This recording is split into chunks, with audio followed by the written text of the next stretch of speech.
வடகொரிய நாடாளுமன்றத்தில் ஆற்றிய உரையில் தனது நாடு அணு ஆயுதங்களை கைவிட மறுத்த முடிவு சரியானது என அதிபர் கிம் ஜாங் உன் தெரிவித்துள்ளது உலக நாடுகளிடையே கவனம் பெற்றுள்ளது.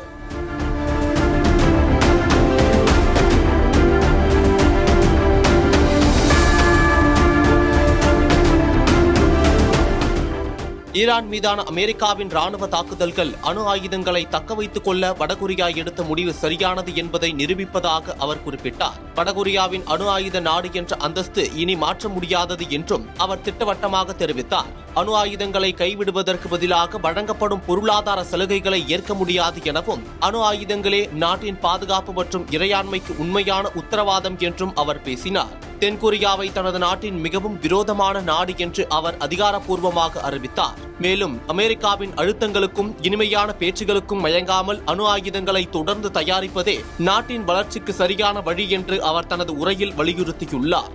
மேலும் அணு ஆயுதங்கள் வெறும் போர் ஆயுதங்கள் மட்டுமல்ல, அவை நாட்டின் பொருளாதார வளர்ச்சிக்கும் மக்களின் வாழ்க்கை தரத்தை மேம்படுத்த உதவும் பாதுகாப்பு கேடயம் என்று கிம் கூறினார். சுருக்கமாக சொல்ல வேண்டும் என்றால், அமெரிக்கா மற்றும் இஸ்ரேல் இணைந்து ஈரான் மீது நடத்திய தாக்குதல்களை சுட்டிக்காட்டிய கிம், ஒரு நாட்டின் இறையாண்மையை பாதுகாக்க அணு ஆயுதங்கள் எவ்வளவு அவசியம் என்பதை இந்த சூழல் உலகிற்கு உணர்த்தியுள்ளதாக கூறினார்.